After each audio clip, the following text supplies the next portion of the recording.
Hi, everybody. It's great to have you here, and I really appreciate hearing where everybody's from. You can continue to put your cities inside of the Q&A function. It's wonderful to be with you again. I'm Janice Kaminer-Resnick. This is our 26th consecutive week together. We're excited to present tonight's program, Eyewitness to Power, Leadership in America, featuring the great David Gergen and our beloved moderator, Warren Olney. I welcome you on behalf of Zev Yaroslavsky, Mel Levine, Caroline Kelly, Rabbi Ken Chasen, and David Lehrer, the leadership team of Jews United for Democracy and Justice. These programs are a joint venture of Judge and Community Advocates, Inc. Together, we are advocates for the preservation of our democracy. We seek to provide our audience with programs featuring serious thinkers who can provide intelligent discussion of what is happening in and to our country during these very challenging times. This weekly enterprise has been a labor of love by a small group of volunteers. We are really grateful for your participation. We love getting your notes and your donations, so thank you. Thank you to our many wonderful co-sponsors, Temple Isaiah, Stephen Wise Temple, Valley Beth Shalom, Temple Beth Am, Leo Beck Temple, ICAR, Temple Israel of Hollywood, Jewish Center for Justice, and the Holocaust Museum, Los Angeles. Tomorrow night, we are pleased to present an American hero of our times, Lieutenant Colonel Alex Vindman, with Max Boot. The program starts at 4:45 Los Angeles time. We suggest an early arrival as we have set up an overflow room and we hope it will work. It's the first time we're using it, so we're just crossing our fingers. The first 5,000 people will be in our direct Zoom room. After that, you'll be in the overflow room. Next week, we present former Obama Chief Advisor and the outstanding David Axelrod at our usual time at 5 o'clock. And then on November 2nd from 5 to 7, we have an amazing 2-hour program with a great rotating cast of 6 outstanding panelists, including journalist Jennifer Rubin and Max Boot, pollster Paul Maslin, political consultants Bob Shrum and Mike Murphy, and academic Lynn Vavrick. They will tell us, quote, what will happen and what will it mean? So stay tuned for that. We also have a full schedule for November, though we are taking off the week of Election Day. We're reconvening on November 11 with the exceptional Bill Kristol. Also in November, we have Ron Brownstein, George Will, and then we're going to open up December with Congressman Adam Schiff, who will give us his insights about the state of affairs in Congress post-election. So stay tuned. Now, please welcome the great David Lehrer to discuss tonight's guests. Thank you, Janice. On behalf of Community Advocates, I'm pleased to join and welcome you all once again to our virtual town hall with nearly 4,000 registrants signed up. We're pleased to be able to once again offer a program that provides serious discussion of the political maelstrom we see around us. Tonight should be extraordinary in that regard. Our guest, David Gergen, has a truly unique perspective on leadership, presidential power, and the abuse of that power. He has served as a senior advisor to 4 presidents of both parties, from Nixon to Clinton. He is probably unique in that, having done that. He is a one-man Greek chorus of decency and reason who has been a presence in the national media for nearly 40 years. On the McNeil Lehrer NewsHour, as a CNN senior political analyst, and as an often quoted maven on politics. He teaches at Harvard University's Kennedy School of Government and at the university's Center for Public Leadership. There is no one better equipped to analyze where we are, what current events mean, and where we are likely headed than our guest. Warren Olney needs no introduction to this audience. This is his 8th appearance as a moderator for America at a Crossroads. He's the recipient of innumerable awards, including Emmys and Golden Mikes, and perhaps most noteworthy, his colleagues awarded him their Lifetime Achievement Award. The title of tonight's program is Eyewitness to Power, Leadership in America. Warren? David Lehrer, thank you so much for that very generous introduction. Thanks to all of you in the audience for being here. I promise, give you an opportunity to ask some questions. They're going to be sent to me by text on my phone, and I'll start getting them in about a half hour.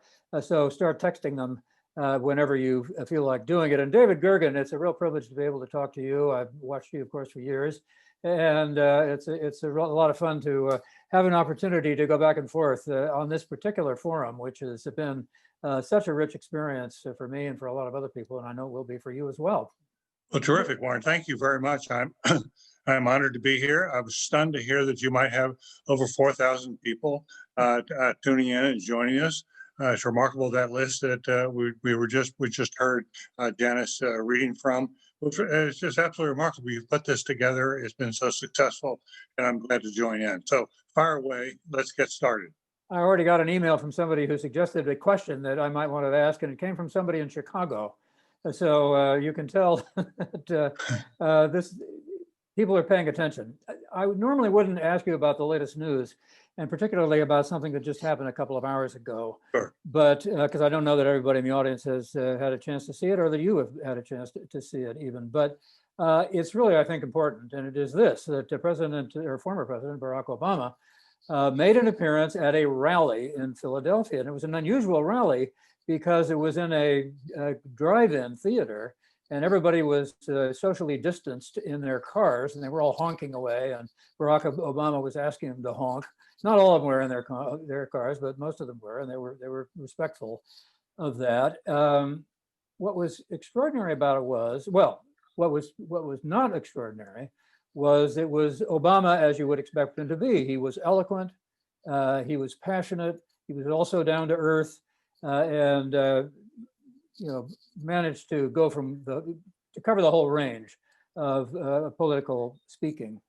What was extraordinarily unusual, it seems to me, was that he delivered a point-by-point attack on President Trump, not just on the administration and the failures of the administration, but on the president's personal character, his behavior.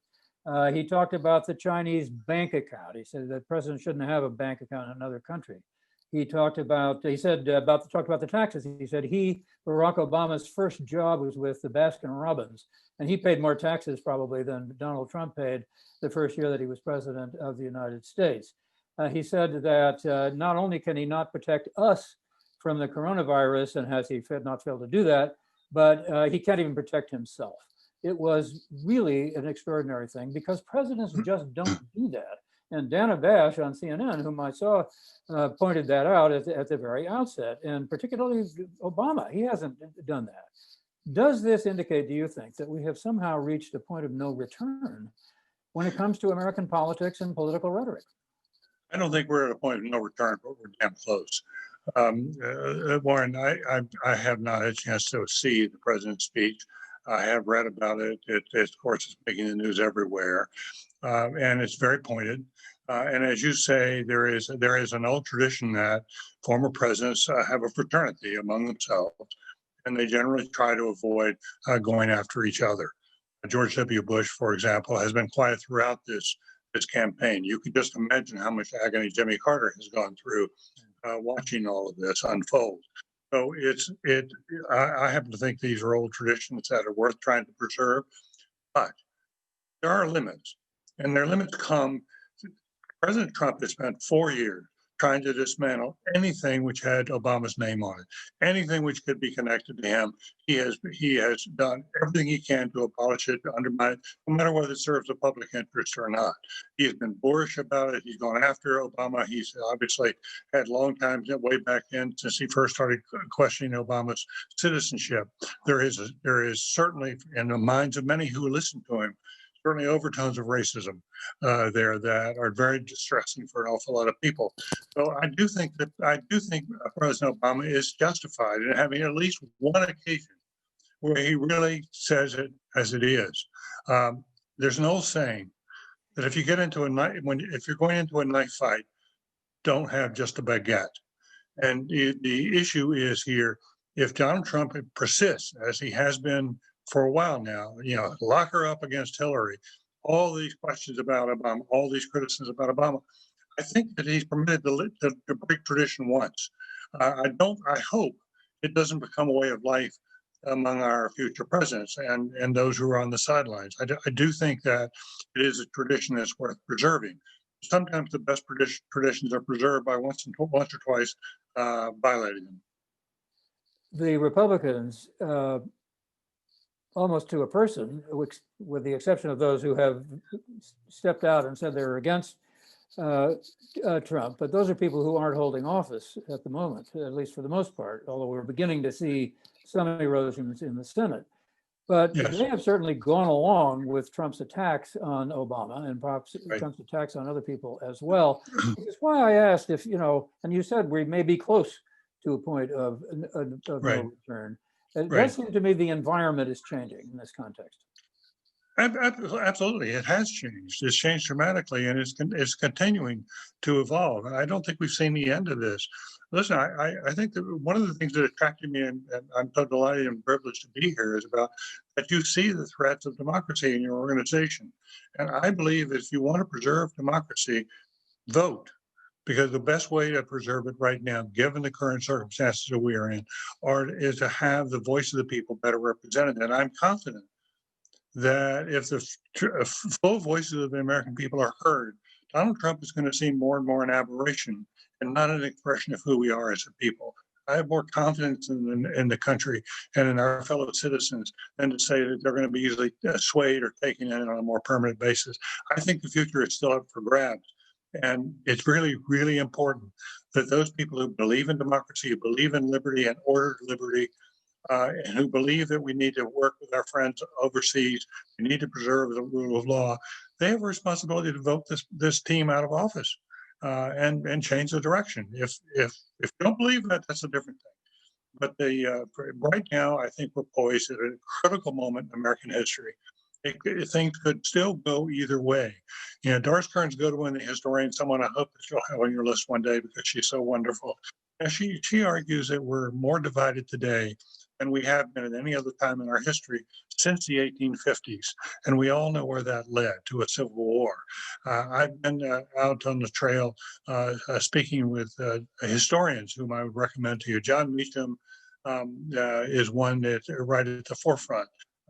And he has a pretty dark view of where we are as a people. If you look at the long history of this country, things have spiraled downward here regionally. Michael Betzloss, another historian, younger historian like John Meacham, similar, feels very strongly that democracy is on the line right now. So I think you're facing up to, as an organization, and we as a people have to face up to the fact that we're in trouble as that country. This is the worst. I think that we're seeing the worst of the country in our lifetime for those of us who are older. But there is hope, and I hope we'll come back to that before the end of the conversation. I just should say, I don't want to claim membership in the organization. I am a guest moderator and not a. There's a good reason you're here. We're delighted. We're delighted you're here, Warren. This is the question I got from Chicago, and it goes directly to what you said. Sure. And what President Obama said again and again: leave no doubt. Go out and vote. Go out and vote in great numbers. He talked about 60. He said 50% of people voted. What if it were 60? What if it were 70%? Right. Leave no doubt, alluding to Trump's threat to challenge the vote if, in fact, the election is close. Now, you worked in the White House once again for 4 different presidents. You know the place. You know its relationship to Congress, its relationship to the Supreme Court. Are there ground rules for something like that, which has never happened before? Ground rules with regard to? With regards to the president saying, I'm not going to accept the result, and I'm going to challenge it. Okay, good. Listen, you're going to have David Axelrod as a guest next week of this organization from Chicago. And I would urge you, turn out for him if you can, because he'll give you the real skinny on Obama. Look, there have been ground rules. They're informal, to be sure. They're often called norms, if you would like. About the fact that we have had in many elections. I just co-wrote a piece on this with Wendy Sherman in USA Today. We've had many elections going all the way back to 1800 that have been contested. Elections that have taken weeks and months to resolve over time. This will not be unique. Whatever happens 2 weeks from now on a Tuesday, if it spills over into the week following or even a week after that, that would not be unique. What I do think is unique is having an incumbent president saying he might not be willing to accept the outcome of the election, right. And that we would not have, and he has certainly implied we would not have a peaceful transition, something we've had since 1800. We've always had peaceful transitions, no matter how tense the relationships were between the parties. At the end of the day, everybody has agreed we must settle this peacefully, and we have done that. So it's outrageous as well as morally reprehensible for the president to make the argument to withhold and to toy with us about what his plans are. He ought to come out and just flatly say, we're going to have a peaceful transition. Of course we are. We're Americans. We'll do that. That's what we do. And I think it is, what has been also distressing in the last few days, we're beginning to have reports now of people with guns showing up at polling places as poll watchers. That is an effort to intimidate voters. It's to tell them, stay home or you may find you're in the middle of a gunfight. And you just can imagine, especially for women in the suburb town, the reluctance to go to the polls that will grow so exponentially if we continue to see that. There have been police who've been wearing badges and guns in the polling places here in the last couple of days. That sort of stuff has to be called off. If we're going to have a trend, it's going to be like putting a match to a bonfire if we have to start having shootings at the polling places. Back to the norms that have dictated what presidents and candidates do in the past. We remember Al Gore, of course, he wasn't president, but he did stand down rather than go as far as he could have to challenge the Supreme Court. Yeah.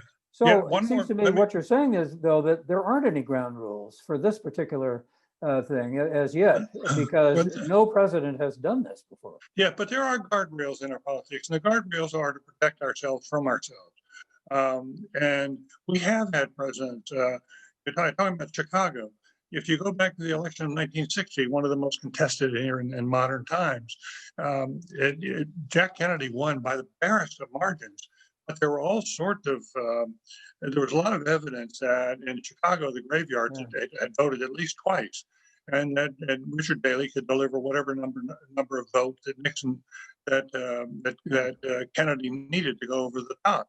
And so Nixon was urged by his campaign team to go to court, to file, to raise hell about it, start, and raise all sorts of other issues. And Richard Nixon, within 24 hours of all people, Richard Nixon said, "I'm not going to do this. It's not good for the country." And he stepped away from a power fight. Donald Trump is the first person in my memory, and I think the history is right, who's ever said or left open the door for a violent transition. So if in fact he persists in this, and if the election is close enough that his supporters and enablers let him get away with it? Right.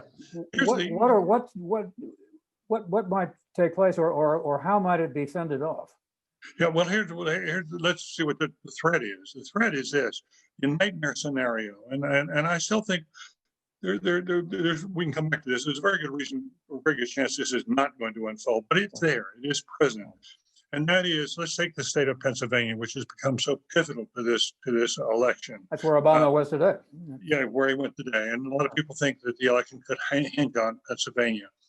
So let's say that at the end of the day, if you count all the votes, absentee votes, ballot votes, in-person votes, that Biden wins that popular vote. But if you look only at the vote of people who voted in person, Trump wins, because we know that a lot of Republicans are waiting to vote on election day. So Trump wins that vote. But it's very close on both sides. So Trump says, you know what I'm going to do? I think those votes that were done, those ballots that were sent in were fake ballots. There were a lot of hoaxes there. We can prove that there's somebody threw these into a wastebasket, somebody threw those into a river, well, all that kind of stuff. So we're going to go to court. And we're going to just raise hell into court. It's going to be 2, 3, 4, 5 weeks. And in the meantime, the country's going to get sick of it. So the state legislatures are going to begin electing their electors. And in Pennsylvania, the Republicans run the legislature. Now, they may say, we're not going to accept the Biden electors, people who were originally being named to go to the Electoral College by the Democrats. We're not going to accept them as a slate. We have our own slate. And so 2 different slates show up representing Pennsylvania at the Electoral College vote in January. Well, what happens then? Well, they both might be canceled out, and nobody gets to 270. And if nobody gets to 270, what happens? It goes into the Electoral College. And what happened to the Electoral College? Each state is permitted one vote. It has nothing to do with the population size. It has everything to do with one vote per state. And the state legislature in each state will determine who that, who makes that vote. Well, that state legislature is Republican, and they would then order their one vote from Pennsylvania, even though Biden won the popular vote in Pennsylvania. They would say our elector is voting for what we think is the true winner, and that's Donald Trump. Can you imagine hell will break loose if that game, I can't that imagine. scenario unfolded? And yet it is possible. And lawyers tell me who studied this, there are even arguments that it's legal. So would it So ultimately? what's the answer? Let me go back to that. What's the Yeah, answer? sure. Yeah. The answer is that if you believe in Joe Biden's candidacy, what you also have to believe is that if you want to make Joe Biden president, he needs to win by a big margin, a big enough margin so that the challenges will be trivial compared to the size of the margin, and then the challenges will go away. But that all depends. That's why it's important, not just does he win, but what's the margin? If the margin is big, disputes are over. If the margin is tiny, disputes are just starting. Is there any way that the federal courts could enter into the picture, particularly the Supreme Court, and especially if, in fact, the current nominee of the President Trump is, in fact, affirmed to the court?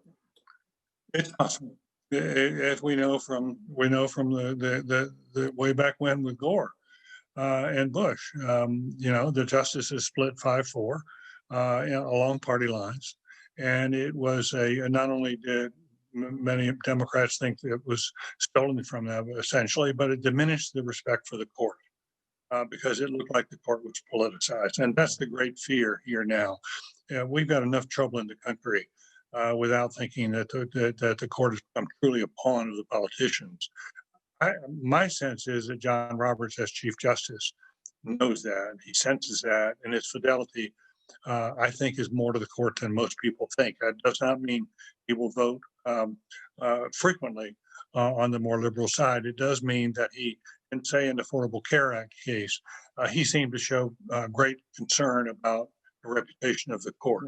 And I do think that Ms. Barrett is going to be seated.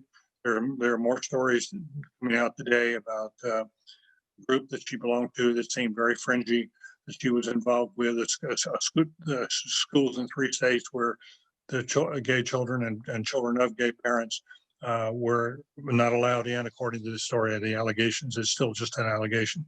But nonetheless, we're going to have a 6-3 majority on the side of the conservatives when this is over.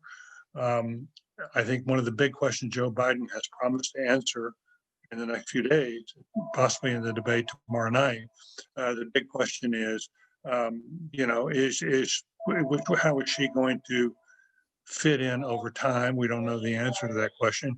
And what is Biden going to do? Is he going to go for court packing? That's what he said he would tell us before the election. Court packing will bring an eruption of controversy because it's going to be questioned heavily by both sides. You'll remember, Warren, and neither of us was alive at the time, but when Franklin Roosevelt was in his second term, extremely popular president, had saved the country. He decided, because his conservative court was striking down everything he was trying to do, he decided he needed to put more justices on the court, and he came up with his own court packing plan. He traveled the country championing the plan, and he got his head handed to him. Got his head handed to him by his own party.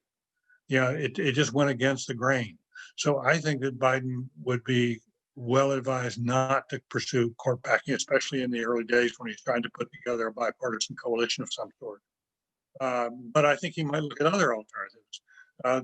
You may want to put a limit on how many years you can serve as a Supreme Court justice. Why should you be able to serve right into your 80s or even your 90s?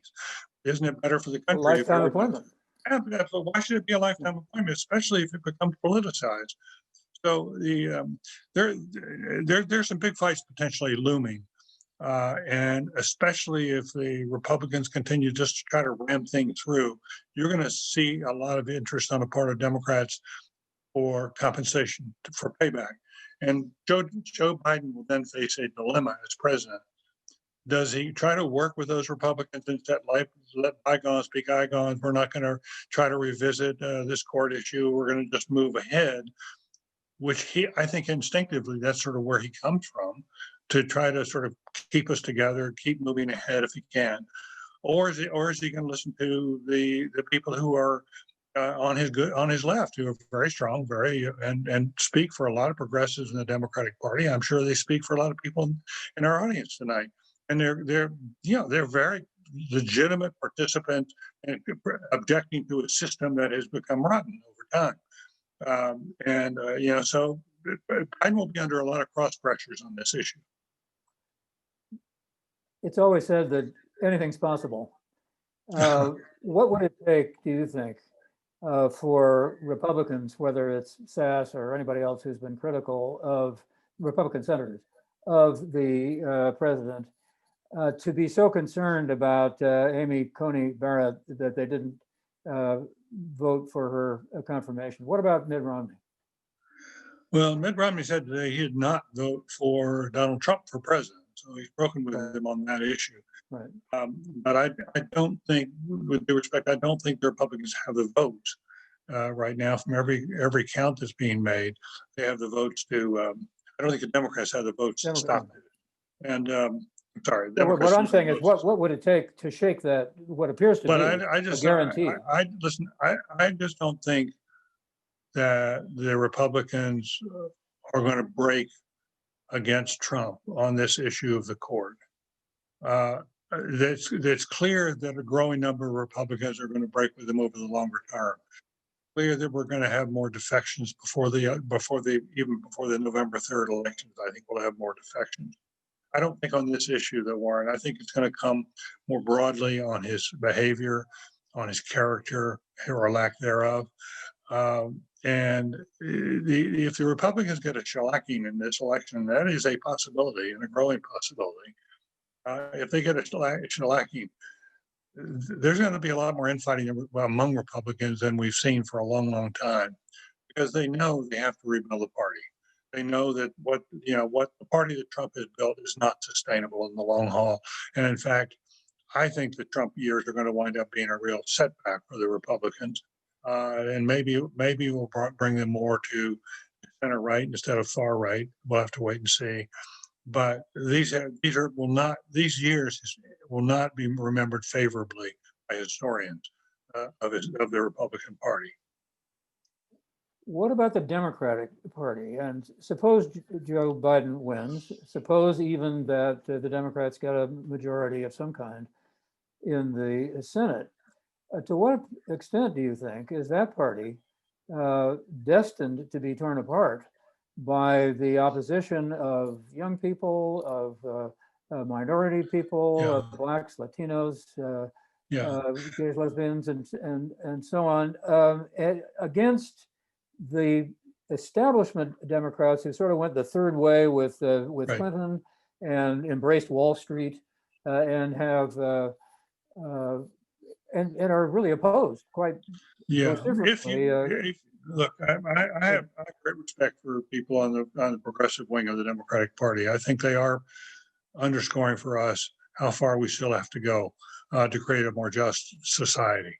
At the same time, as political leaders like Joe Biden have to be sensitive to how much power do they have to get big things done. That's why, again, to come back to the issue of the size of a Biden victory matters.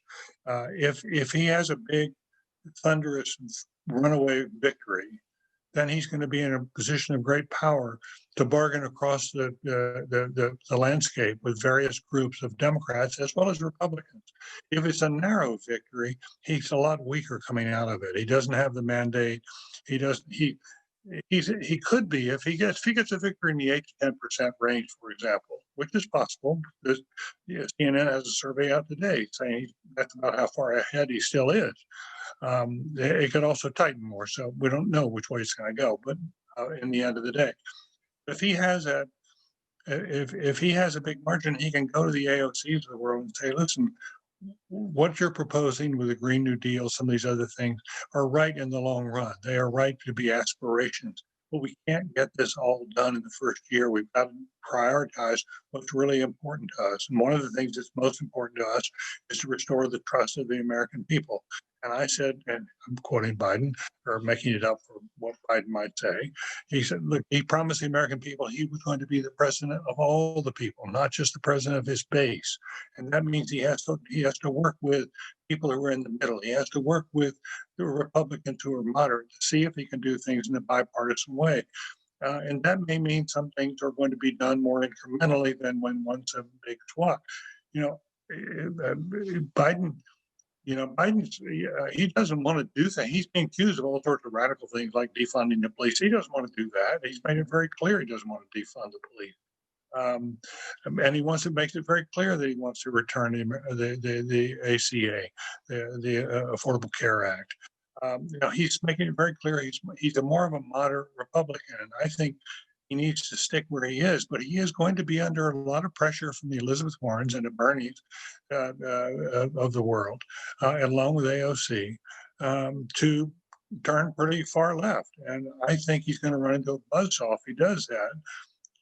He should do some of the agenda that progressives want. But if he tries to do the whole thing right away, he's going to have a bust of administration. It may sound valiant, but the most important thing I've learned working in the White House, you can't achieve everything overnight. Tip O'Neill used to say of Ronald Reagan, he was very effective because they'd fight like hell all day, every day, and finally come to a compromise, and Reagan would walk away with 60% of what he was asking for. Sure. And the next day he'd be back for the rest. But that's the way politics work. And Reagan and Tip O'Neill, between them, one very liberal, one very conservative. But they brought people together and they got big things done. They reformed Social Security in the first term of the Reagan administration. We haven't been able to touch Social Security since. It does need to be reexamined. In their second term, they got tax reform done. We haven't been able to get tax reform. The system badly needs to be cleaned up of all its particles. There are many things that need to be done, but you can't get it all done right away. You've got to work for it piece by piece by piece. And then if you look back, you'll find out you've made huge, huge progress. We're so polarized. And if we weren't so polarized, it would be different. But we're so polarized that I would come back to this. Restoring trust and being able to work with each other across the aisle becomes really, really paramount for a Biden presidency. I'm going to start asking the questions that have been texted to me or are being texted to me. But before we do, I want to ask you something we talked about, just touched on before we began this conversation. And that is that we've heard a lot recently about what happened in Germany in the 1930s. And how there was this idea that it can't happen here. But of course, in Germany, it did happen here. Yes. Are you worried about the tendency toward authoritarianism, and how widespread do you think it is? How deep do you think it goes? I'm very worried about it. I'm very worried about it. I've been reading a book recently of portraits of leaders in warfare. And one chapter I came across was about Hitler. And as I was reading it, every adjective and adverb and turn of phrase that was applied to Hitler, you could take Hitler's name, strike Hitler's name, and put Trump's name in instead, and it would read to be accurate. You would think, yeah, that is an apt description of who Trump is. That's worrisome. It's very scary. I do think that I think he's come farther. He's undermined more of the system than any of us imagined would be possible 4 years ago. There are times when you have to wonder what side is he on, because it's so erratic, so jumbled, and so irrational, and frankly, so anti-American, that you wonder who's calling the shots here, and why is he doing this? Why hearing about this, having been given these warnings by Fauci and by other scientists? Why would he intentionally walk away from that? I don't understand. I don't get it. They're just, why would he trash Fauci here in the last few days? And Fauci and those other idiots. It's so not just unattractive, but it's so There's just you can't watch him and not think about authoritarians. I mean, and his love affair with strongmen around the world, whether it's Orban or Erdogan or or my God, Putin. What's the deal with Putin? What kind of relationship does he have? We don't know about. Is there a Russian bank? We heard about a Chinese bank. Is there a Russian bank? Um, what about Xi? About the Philippines, out of Brazil. He likes all these people. Those are the people he gets along with. And there's a book that I strongly recommend. There's a new sort of cottage industry that is sprung up with books about authoritarians and about the dangers to liberal democracy. And the book I enjoy the most and recommend to friends and to students very strongly is How Democracies Die. It's written by two professors at Harvard, Ziblatt and Levinsky. They're both terrific, but it makes the argument in very plain English, two things that are very, very relevant. That is, the path of authoritarians is usually in their first term of governing or leadership when they have the office. They suppress the voices of dissent. They suppress the press. They suppress the courts. They suppress the intelligence agencies. They suppress the generals. They eventually get control by the end of their first term. And it's in the second term that they begin to do a lot of really authoritarian things and really establish their power. And they become beyond reach in effect. And I have worried that a second Trump term, unless he's willing to, reform himself, as he seemed to have a hard time doing that, that a second Trump term could bring more authoritarian measures than anything we've seen so far. I don't think it's out of the question. I think we're on, we're on tremulous and fragile. We're in a fragile place as a people. I just don't see how you can avoid that. I don't think this is exactly Hitler. Of course, it's not exactly Hitler, but do I think that there are people who are willing to follow him as almost a cult figure? Yes, I do. And it's important to remember that Hitler came to power at the ballot box. 1933, same time FDR was running. Here comes Hitler and winning at the ballot box, and he then turns the government, a democratically elected government, he turns into a dictatorial government. One of the things that he will need and that he's had are enablers. Yes. Nobody can do it himself. Yep. Let me go to the answers to the questions that are coming from the audience, because I think this is an interesting name to raise in this context. Jean asks, why has Attorney General Barr been so quiet for the past week or so? That's a darn good question. Well, I think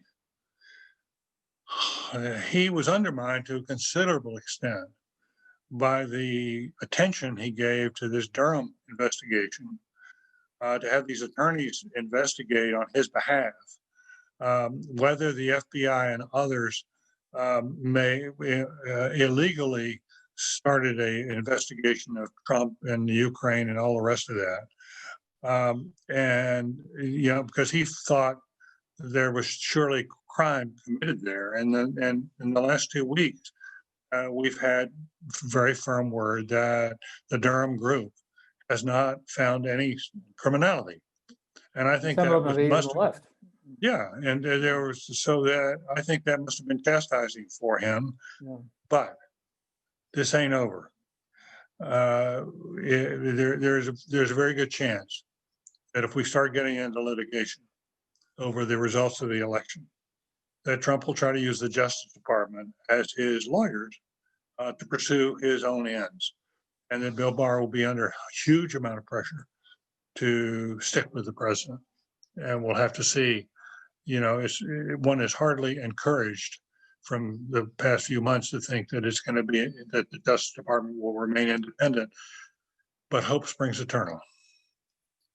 I just have to inject a question. I can't Sure. resist. You say he's going to be under a huge amount of pressure.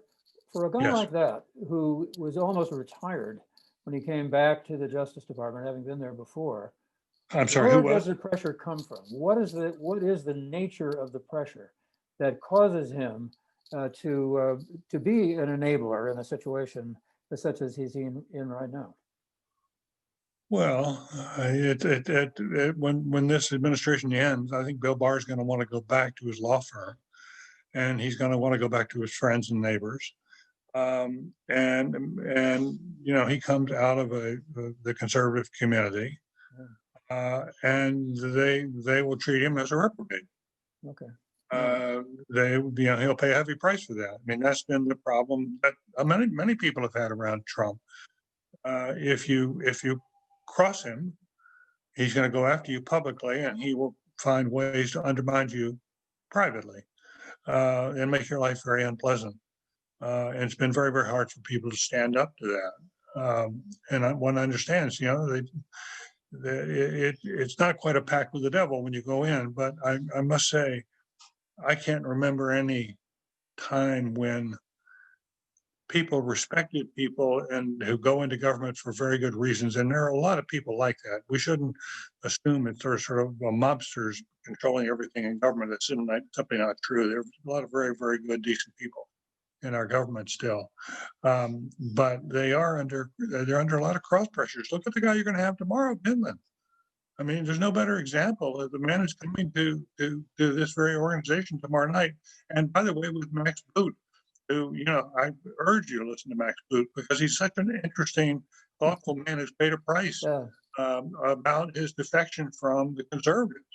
And I think he's been brave, but he has paid a price. He's a great interviewer too. I've talked to him on my podcast. Jim wants to know, what do you think is the merit of the latest accusations about Hunter Biden? Well, there's still an awful lot of mystery here, and there is still a big question of why so much money changed hands. I think there are legitimate concerns about how much he was paid. I don't think that there's any evidence that people have been able to find that he violated laws or even norms. And I think it's completely spurious to think that his father has been sort of opening doors and doing all these things for him. Joe Biden I've known Joe Biden a long, long time, and I think he's an honest person. And I think he's also a man of conscience. He also is smart enough to know that if he became the nominee of the Democratic Party, he'd been fooling around in Eastern Europe for his kid. That would be could be a hell of a big problem. Could be disqualifying for his nomination. So I just don't think there's much there. And I must say, another unbroken rule we used to have, or another rule we used to have in our politics, not unbroken, but the rule we had was you don't go after people's kids. You don't go after their families unless there's something there that's so egregious that you just have to deal with it. And I think this whole idea of smearing Hunter Biden, just frankly, as some of the Trump kids have been smeared.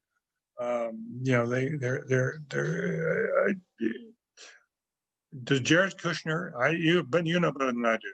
Many of your listeners know better than I do. But he got almost zero credit for the work that he's pulled off in the Middle East with Israel and the UAE. Now that story is not finished, but I would tell you, I think in another administration, Jared would have gotten more credit. And I think he would have gotten more attention than he's gotten. I think there's some questions about the whole deal, our special questions about our racial relationship with the Saudis, and especially to the post-Khashoggi era. But I don't know. I wish we'd just leave the kids alone a lot more than we do. It's treacherous enough, and you have to give your a tip to both the Clintons by the way they raise their daughter, and to the Obamas the way they raise their kids, and to the Bush Jr. and the way they raise their two daughters. I know all those kids not well, but in the case of the Bush children, a little better. One of them came to the Kennedy School I was teaching, and they've grown up really, really well. And I'm just glad that they were spared some of these smears. This is sort of an interesting one. I hadn't really thought of it this way before, but Bobby wants to know, is there a possibility that Biden will be a sort of transitional figure the way Gerald Ford was? Sure. I think I think that he's 78 years old. Yeah. I thought originally he might want to pledge that he would only serve one term, that he would be a transitional leader. He decided not to do that, and I understand and respect that decision. But the chances are that 4 years from now, that the country will assume that a man in his early 80s, probably not in his prime, and may have done, I think, in retrospect, that Gerald Ford did a wonderful job for this country. The biggest mistake he made, at least it seemed so at the time, was to pardon Richard Nixon. It cost him the presidency, I think, when he ran against Carter. But it was only a few years ago that the John F. Kennedy Library, the Kennedy Library in Boston, Massachusetts, selected Gerald Ford and gave him their Medal of Courage for his pardoning. I think that that there are going to be a lot of questions about what happens to Trump. He does lose this election. What happens to him in private life? Who's going to be our lawyers coming after him, and so forth and so on. We'll have to see how that goes. But yes, I do think there is. It's just almost inevitable if you serve one term that you're going to be seen as more transitional. It's one of the reasons Trump really wants to win this election, because he knows history treats you differently. Your legacy is different if you have two terms versus one. I've got a question. I can't find it again, but so I don't know Okay. who asked it, but it was this. Of the four presidents that you have worked for, you just spoke very positively about Gerald Ford. Which of them did you like the best? Which do you think was the most successful? Oh, well, I'll tell you, I'm not sure if the like is a real issue. I am not as conservative as Ronald Reagan, but I thought he was the best leader. And by the way, I thought he was a staunch supporter of Israel in many, many ways. But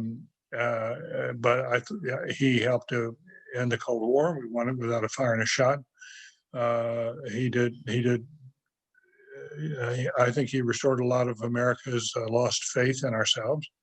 We were a much happier, much more confident people coming out of the Reagan years. As I said, I disagree with some of his policies, but I had a lot of respect for him as a leader and the way he conducted himself. I thought he conducted his presidency with dignity, which was really important. Just look how different Reagan was from Trump when they each had, serious bouts with health issues.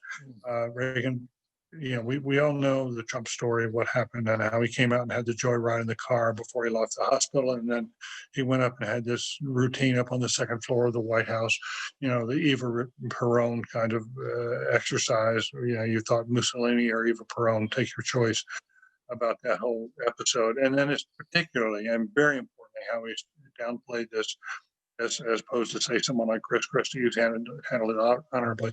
But altogether, Trump treated it as, oh, look at me, I'm a macho guy. I survived the COVID. Nobody else should have to worry. Let's move on to different things. As the number of deaths is escalating rapidly once again. By contrast, Ronald Reagan, when he got shot, on the way in, was asking doctors, "Are you sure you're all Republicans?" We got into when he was in crisis still, he sent a note out to Nancy Reagan saying, "All things considered, I'd rather be in Philadelphia." No W.C. Fields line. But he sent another line out to Nancy, "Gee, honey, I just forgot to duck." There was a sense of humor and goodwill and dignity that was there. He did not let himself be seen. He waved out a window with Nancy a few weeks later. But the first time he was seen at all in the public was he decided to go to a joint session of Congress. He had the House and the Senate and a lot of other guests up on Capitol Hill. And when he got there was just a roar of acclamation that came from both sides of the aisle and a goodwill on both sides of the aisle to the man who had taken a bullet and smiled and walked away. And what did it do for him politically? Well, at that very speech, when he went up to the joint session, he said, "All right, Mr. and Mrs. Congressman, now I need your help. I'm back. I'd like your help. I really need to pass my economic plan." And guess what? It passed the plan. Democrats and Republicans passed the plan. That's because they saw in the president someone they admired, not because they agreed with him on every issue, but because of the way he conducted himself, his character. Character matters a lot in the White House. I happen to think that I had a wonderful time with Bill Clinton. I enjoyed the time with him. I'd known him a long time. A very different kind of individual, of course. I think he was a better president than he's remembered to be. I feel badly about sometimes the way he's being treated sometimes in the public press today. You know, he did a lot of good things for African Americans, for example. When in Arkansas, when they opened the African American Museum, he was one of the first people to be honored by and has a statue there because he did so much for African Americans in this country. Fastest growth in the economy occurred in the bottom fifth of the population, more so than in the top fifth. So there was a lot about that. Richard Nixon, you know, frankly, was the best strategist. I thought he was a much better strategist than anybody else I've seen. He and Henry Kissinger really figured out how to win the Cold War, how to split apart China and Russia. They did a lot of good things, but of course there was at the heart of that the fact that Richard Nixon had demons inside him he had never learned to control. And they came and he told David Frost afterward when he was asked what happened, he said, David, I gave my enemies a sword and then they ran me through. That's a pretty accurate description of what happened. So I've seen presidents come and go. I've really been privileged. You know, it's a privilege for any American citizen to work in the White House. So I've been 4 times, quadruply privileged to do that, and I'm very grateful for it. I wish we had better results sometime, but I'm confident that younger generation, we're going to see a lot more progress. We talked a moment ago about the possibility that Joe Biden would be a transitional president. Yes. Meaning a one-term president, obviously. Alan wants to know, what do you think is the role and future for Kamala Harris? Good question. I don't know. Let's wait and see. Kamala burst onto the scene, and she looked like she was going to win that Democratic nomination there for a brief period. Yeah. Things turned south for her. She didn't quite catch fire. But I must say that I think she's turning out to be a better and better choice for vice president. The question for me about the vice presidency is always, if fate calls and we need a new president tomorrow, is the person waiting, the vice president, fit for the job? Are they up to the tasks that are coming? Are they up to the emergencies that are coming their way? And I'm more and more persuaded that she is. We'll have to wait and see. She's still in season, but I think that she's got some good spirit. And I believe that once in office, that I think a President Biden would be very likely to turn more and more responsibility over to her. I do think that on issues such as race, she can be extremely a good bridge to various parts of our society. There is a danger now, Warren, that after all the Sturm and Drang of the last few weeks, starting back, with George Floyd and everything else, that we're actually not going to get much done. This is, these protests will have been, meaningful in some ways, but they're not going to lead to action. And I think it's really imperative that we seize this moment. It only comes once in a while when the country is ready for change, ready to have a much better, much fairer society, and build the community, which is so important, because I think that's where real change comes. And we've seen this in the mayor of Los Angeles. I don't know which side many of you come down on. From afar, Garcetti seems to be doing a good job. And I think that from afar, Kamala looks very promising. Well, what then do you think, Gene wants to know, once again, I think there must be more than one person named Gene. What about Mr. Pence and his future in the party, and has he been tainted by his association with Donald Trump? I'm sorry, I can't quite understand that, Warren. The question was, what about Mike Pence, the vice president, and his future, and has he very specifically been tainted by the association with Donald Trump? Well, Mike Pence, I think, has a lot riding on the outcome of this election. If they're elected to a second term, he will be the heir apparent for a 2-term president.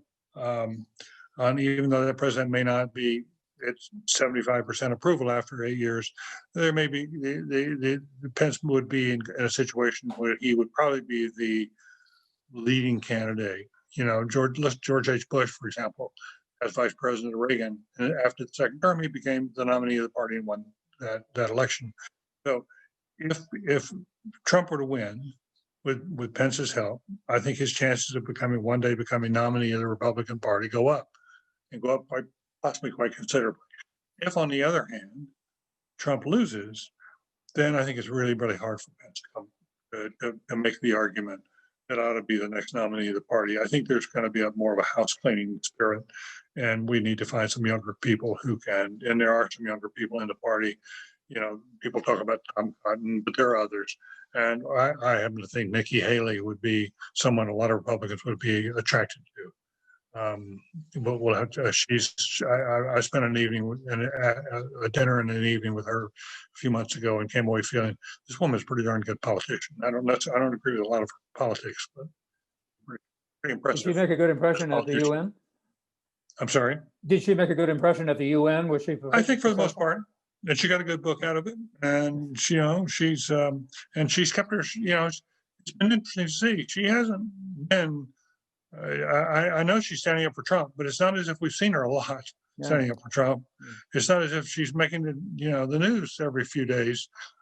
She's biding her time and very quietly, I think, building up I'm not sure whether she's decided to run or not, but it's very clear that she's building a structure that she could run if she wanted to. Sherry wants to know, what do you think is the role of Donald Trump, or will be the role, if he is an ex-president? He's an ex-president? Well, his enemies will say, he's going to have a hard time staying out of jail. I think it's much more likely that he will launch Fox 2.0. He's been disappointed with several of the people on Fox because they've been more critical of him here in the last months. But I can see, it's hard to believe that Donald Trump is just going to go quietly into this good night. I think he's going to try to carve out a place in American society where he'll still have some power, respect. I don't know. It's going to be, if he loses, it's going to be very interesting, because I do think in his heart of hearts, he really thinks he's going to win. And I think he really believes that if he doesn't win, it's because he's been tricked out of it in some fashion. I don't believe that to be true, but I think that's the way he approaches life. And it's going to be that could be a very rough landing for him coming out of the White House. I mean, look at how he walked out on Leslie Stahl over, some questions he found uncomfortable. He stormed out. Well, a lot of people think that he's behaving the way he is because he thinks he's going to lose. Well, that's possible too. When we're worried about a friend, we often ask, do you think and he's behaving erratically, we often ask, do you think he's off his meds? And the way this president's been acting so often, you tend to ask the question, do you think he's on his meds? Don't you think? You didn't use the word tribalism before, but you did, in fact, reflect on what was often called that. And you're being asked, what do you attribute it to? Why do you think we have this? I'm sorry. Why do we? The question is about tribalism. The tribalism. Why do we have tribalism? Why do we have so much tribalism? Well, I think it's partly human nature. We are the most diverse people in the world. I think it's a great strength. We're the first global nation, in many, many ways. And as Bill Clinton used to say, diversity should be our strength, not our enemy. But to go back to the book that I mentioned, Why Democracies Die, by Ziblatt and Levitsky, they make the point that we've become a multi-ethnic society, that increasingly we're moving toward a day when white Americans are going to be in a minority. We're going to be a minority-majority country. Already, for people 30 and under, people of color outnumber Caucasian white.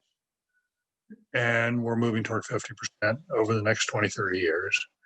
And I'll just say, Warren, I think what history proved and why democracy argues is that people who have been accustomed to power and running things for a long time do not give up that power easily to another group.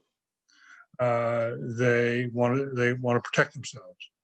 And I think one of the things we're dealing with here is that white America is approaching the rising diversity of the country in many different ways. There are some people who love it, think it's wonderful. I happen to be a big fan. But if you're doing well in our society, I think you tend to be a big fan of diversity. But if you're on the margins, you might blame others, and you start out by finding scapegoats and blacks and Latinos and all the rest. And that's what we've seen from this president, is to divide us up by identity. And I think it's quite dangerous. But in Why Democracy Died, they conclude with the point is that no multi-ethnic society has survived as a democracy for a long time. That the internal tensions that have often come from having a very diverse, multi-ethnic society are too difficult to handle, and by democratic means. We have to succeed. I think our biggest task is to find ways to live together in a community with a sense of belonging to each other and respecting each other, and having a more positive outlook on what we can do together. I think that's one of the reasons I think democracy is not just America at a crossroads, as your program suggests. I think it's also the democracy is at a crossroads.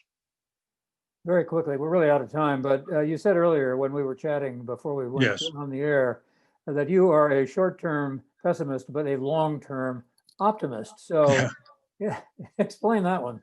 Sure. Well, I think we're going through the perils of the dam right now. We don't need to expand on that. But what's coming that can give us some hope? I will tell you, in my book, the number one thing that really gives me hope is the quality of the young people who are growing up among us, the millennials and Gen Z, who have been beaten up in the worst kinds of ways growing up. You know, we went through 9/11. We had the big recession. They've got colleges that are turned upside down. They have college debt still. They have all these things they've been beaten up, but they've hardened. I think they've toughened up, and they were very much remind me of World War II generation. The World War II generation made up of a group of people who went overseas, put their country on the line, put their lives on their line for their country, for America, and then came back, stripped off their uniforms and said, how do I volunteer here back home? And they built the middle class with the help of the GI Bill. But it was a really good, strong people. You know, Tom Brokaw called them the greatest generation. Well, why do I say that? Why do I bring them up? Because I teach. And I've been in the classroom now for about 20 years, and I can just tell you, there are a lot of millennials, there are a lot of Gen Z who are feel entitled. They're going to walk away with this or that. But there are others who are just terrific, and I see them as new leaders all the time. There are people who've come back from Iraq and Afghanistan and now want to run for public office. I'm very involved with a group called With Honor, and it's a super PAC to raise money for veterans to run for Congress. And this last time out, we had 19 veterans we supported, 10 Democrats and 9 Republicans who turned out to win seats in the Congress. We hope we're going to have more in 2 weeks' time. But I see these kids coming back who have been veterans, and they're wonderful. They have wide bandwidth. They really care about the country. They want to work together across the aisle. There's a group called the Problem Solvers now, a caucus in the House of Representatives, trying to rebuild the middle of American politics. And I think these young people, I think those of us who are older, ought to clean up what we can. We ought to clean up some of the messes that we've created. And then we ought to get the hell off the stage and welcome these young people, because I think the future is going to be in their hands. And I think if we spot them and recruit them and prepare them well, they'll do a wonderful job. Well, David Gergen, thank you very much for being on this stage for this period of time. It's been great to chat with you. And I know you're much appreciated by everybody in the audience. And thanks also to Jews United for Democracy and Justice. And a reminder that the next program is tomorrow night, but it's early. It's going to be at 4:45. That's because the presidential debate is coming up. We didn't talk about that tonight, but it'll be coming up soon enough. Washington Post columnist Max Boot is going to interview Lieutenant Colonel Alex Vindman, the hero, the star of last year's Intelligence Committee hearings. Once again, that program begins at 4:45. So thank you very much for being with us tonight, and join us again. Thanks for watching.